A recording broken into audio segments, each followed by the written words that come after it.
সবার প্রথমে যা করবেন তা হচ্ছে গাছের গোড়ার সমস্ত রকম আবর্জনা, বিশেষ করে ঝরা পাতা, ঝরা ফুল এবং এই গাছের মধ্যে জন্মানো আগাছা এবং নানা রকম পোকামাকড় যদি এখানে থেকে থাকে তাহলে সমস্তটা আগে ভালো মতো পরিষ্কার করে দিন।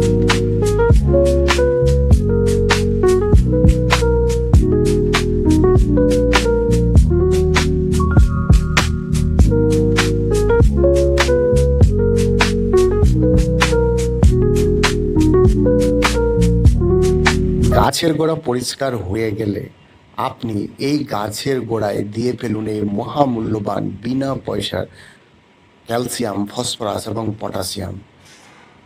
জাস্ট গাছের গোড়ার চারিদিকে 1 থেকে 2 চামচ পরিমাণ এই মহামূল্যবান উপাদানটি দিয়ে ফেলুন। এরপর আপনি গাছের রেজাল্ট দেখবেন। এরপর দেখুন কিছু কিছু পাতা বিভিন্ন পোকায় আক্রমণ করেছে এবং এগুলো কিন্তু ছিদ্র করে দিয়েছে। দেখুন, এইগুলোর হাত থেকে মুক্তি পেতে এবার আপনারা সেই বিনা পয়সার পেস্টিসাইড বলতে পারেন, এটা এই গাছের পাতার উপরে এরকম করে ছিটিয়ে দেবেন।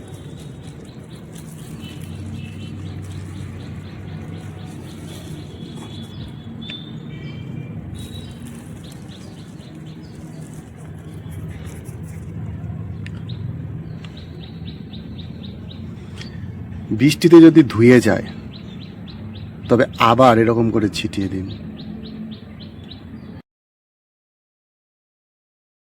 চলুন বন্ধুরা, এবার জেনে নিই এটা আসলে কি। এটা হচ্ছে কাঠের পোড়া ছাই। আপনাদের বাড়িতে যদি উনুন থাকে তাহলে সেই উনুন থেকে আপনি প্রচুর পরিমাণ কাঠের ছাই পেয়ে যেতে পারেন।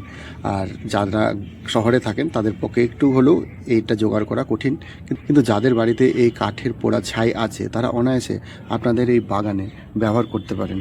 ভীষণ বেনিফিট আপনার পাবেন। কাঠের ছাইয়ের মধ্যে আছে প্রচুর পরিমাণ ক্যালসিয়াম এবং ফসফরাস এবং পটাশিয়াম, যা গাছের বৃদ্ধিতে সাহায্য করে, গাছে ফুল ফল আনতে সাহায্য করে এবং গাছের অলরাউন্ড প্রোটেকশন প্রদান করে থাকে।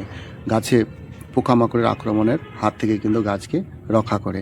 তো এই ছাই কিন্তু আমরা অবশ্যই যদি গাছে ব্যবহার করি তাহলে এর প্রচুর বেনিফিট পেয়ে যাব এবং এই ছাই কিন্তু বিনামূল্যেই এবং বিনা পরিশ্রমে এবং সম্পূর্ণ অর্গানিক একটা উপাদান যা আমরা গাছে ব্যবহার করতে পারি।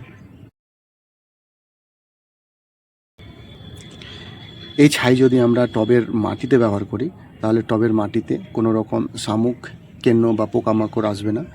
টবের মাটি থেকে এরা সম্পূর্ণ দূরে থাকবে এবং এই গাছের মাটির সয়েলের যদি কোনো প্রবলেম থাকে তাহলে সেটা সমাধান করবে, মাটির কোয়ালিটি বাড়াবে এবং মাটির যে পিএইচ লেভেল সেই পিএইচ লেভেলটা অনেকটাই বাড়িয়ে তুলবে।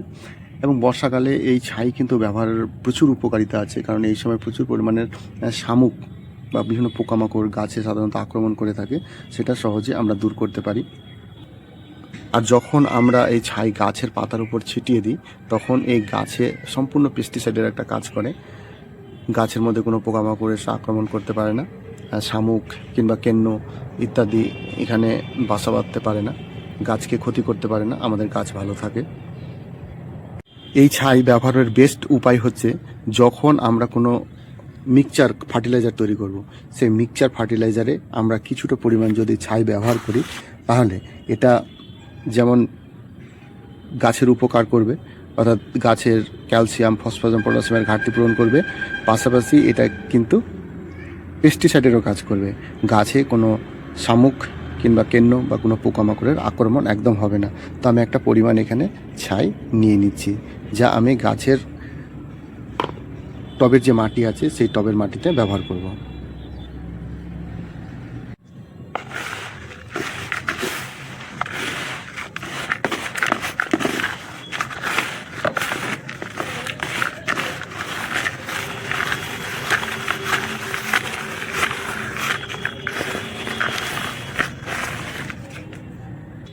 চলুন এবার আমরা দেখে নিই যে কিভাবে আমরা এই খাবারটা গাছে অ্যাপ্লাই করছি। বর্ষাকালে আমরা এই খাবারটা জাস্ট এই টবের চারিদিকে ছড়িয়ে দেবো, ছড়িয়ে দেবো। তারপর এই গাছের যদি গোড়ায় জল না থাকে তাহলে আমরা জল দিয়ে দেবো, আর যদি জল থাকে তাহলে আমরা জল দেব না। বাস, হালকা পারলে একটু খুঁড়ে দিতে পারেন, যদিও খোঁড়ার প্রয়োজন নেই, এই সময় প্রচুর রুট হয়েছে, সেই যে ফিডার রুটগুলো সেগুলো কিন্তু নষ্ট করা যাবে না। এই ফিডার রুটগুলো থেকেই এই গাছ এই খাবারটা সংগ্রহ করবে।